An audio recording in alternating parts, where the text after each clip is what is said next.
with Digital Bones. Thanks for checking out the channel. Today we're going to talk about the Kensington StudioDock, and I'm going to give you my thoughts on if you should own it. So let's dig in. What is the Kensington StudioDock? The StudioDock, it's an all-in-one solution that turns your iPad into, well, a mini iMac? Let's talk about the design first. So here you have the StudioDock. It's very hefty. I mean, this thing probably weighs a good 10 pounds or pretty close. It has a machined aluminum look that matches the aesthetic of today's iMac as well as today's studio display. This is really a triple threat, if you will. So we have a Qi charging mat with a space to charge your AirPods, as well as a space to charge your iPhone, which is fantastic. So we have part charger, part mount / dock, which you have this nice beautiful surface to place your iPad into. So you simply just align your USB-C port to the bottom right here, slide that into place, and then it has a light magnetic touch. Now that magnetic touch allows this to clip in, but it's not super strong, so it can pop off. The magnetic attachment on the Magic Keyboard, for instance, is a lot stronger than this one. It allows you to rotate the iPad in portrait as well as landscape. It's a really nice feature. So as you can see, pretty sturdy. It allows for tilt adjustments. And in terms of I/O, on the back, you have 3 USB-A ports, an Ethernet port, an HDMI port, and the power adapter. This dock does supply power pass-through to your iPad, so it is currently charging. And again, it allows you to charge an iPhone as well as AirPods. So as you can see, you can pop your AirPods right on here. They lit up, they're charging. Take a look here, see a little blue LED indicator. Now in my testing of this unit, I have noticed that from time to time, the charging seems to stop, and this light will flash orange or red. I don't know what causes that, and it seems to really only happen with my AirPods. So I don't know if it's a dock issue or an AirPods issue. I will say I have other Qi charging units for my AirPods around the house, and I don't have the same problem. So I would say that it's likely an issue with the dock itself, as opposed to the AirPods themselves. So you can also, there's a power button on the side here as well. You can turn the dock on or off. And in addition to that, we have some I/O on the sides. We have a USB-C port here, and we have an SD card slot here. So that's pretty awesome. We can plug in an external drive right in here, which is awesome. So we'll just plug in the I/O here, one of the USB-A ports on the back. Boom. Lights up on my Seagate drive here. We can head into the Files app, and we see, boom, the drive popped right up, no problem. Easy peasy. One of the benefits of using a stand like this is that you have access to use your Apple Pencil. You can write right on the display. You can do any edits, photo editing, video editing. It's fantastic. Pair that with some peripherals, mouse and keyboard, and you have your own mini iMac working station right here. Now for me personally, one of the things I did run into is that there's no capability to use a USB-C or Thunderbolt 4 cable from the studio display directly to this dock.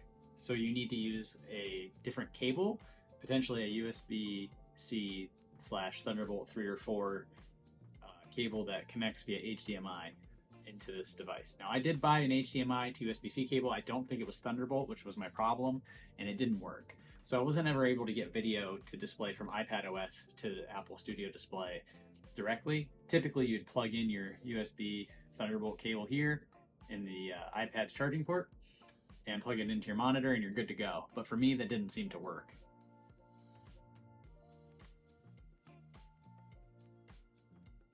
This dock is for anybody who wants to have a standalone workstation for their iPad Pro or iPad Air. So what's nice about it is Say for instance, you want a desktop style feel for your iPad, that's what this is. It gives you a lot of I/O capability. You can plug things into the stand. You can use it. It's very sturdy, very reliable. You can tilt it. It rotate, which is fantastic. It has a lot of neat features with the charging capabilities on here. You can buy an optional Apple Watch charging adapter that plugs into the side here and allows you to snap your Apple Watch right in place on the device itself. So you have all sorts of Apple ecosystem charging, which is quite amazing. So this dock is for somebody who wants to do it all with their iPad in a desktop context. And that's what I love about the iPad, right? You can snap the iPad into this magic keyboard case that I have, and it turns it into a laptop, right? It has a trackpad and the keyboard, right? So you have keys, you have the trackpad here, and it works fantastic. You can pop it off and use it just as a tablet, right? So flip it over,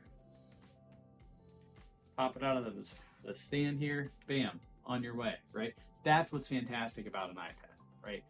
It also feels to me more immersive when you're doing your creating, which these accessories, I feel like help amplify that quite a bit. So that's great.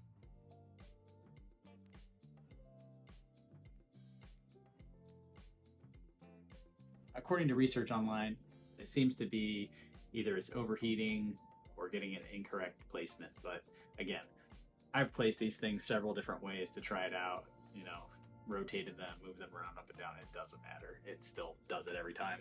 So that was a non-starter for me. So I would like to sum it up by saying this. It is a very nice, well-built machine. I do have some reservations about the functionality, how it's working, my experience with reliability already. I've only had it a couple of days. I felt like it wasn't reliable enough for me. Also, the big non-starter is that it can't natively connect to my Apple Studio display, which is a huge issue for me. So I'll be looking for something else. It's a neat device. I wish it was more. In my assessment, I would give it a 3 out of 5.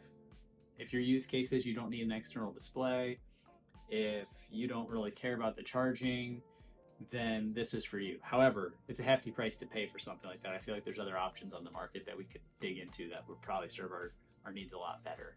However, I would like to mention it does work well with continuity. I had it sitting here side by side. You can not screen share, but you can share your mouse and keyboard with both devices if you're not familiar. Works pretty well. But again, then it's just a glorified stand at $168. Not worth the price to me. Well, if you have any questions or comments, please drop them below. Let me know what stands you guys prefer, what you've been using. I'm in search of something to be a better solution for my mixed mode Mac and iPad workflow with easy capabilities to switch back and forth between the studio display. So if you have something in mind, please let me know what it is in the comments below. Otherwise, please like and subscribe if you don't mind. It would really help me out with the channel. Appreciate it. This is David with Digital Bones. We'll catch you on the next one. What are some issues or downsides to the StudioDock? The price, number one. It's a $168 accessory right now on Amazon. I believe at launch it was even way more expensive, around $300 or $400. It was an absolute. It was absolutely expensive. So at $400, absolutely not worth it. At $168, that's why I chose to review this unit. In my testing so far, the lack of a way to connect to my studio display natively or easily, or actually costing me extra if I need a special cable or adapter to make it happen, then it was an instant non-starter for me. I do like to use iPad OS on an external display from time to time, which you cannot do here. So that's one major drawback. The other is the Qi charger. It's been so unreliable. Each pad has lit up orange LEDs for me from time to time, which again, you're paying a premium for this device. It should function 100% of the time. It does not. I've tried switching the AirPods and the iPhone to the different sides. I've, just taken one off and left one on, and inevitably over time it starts flashing.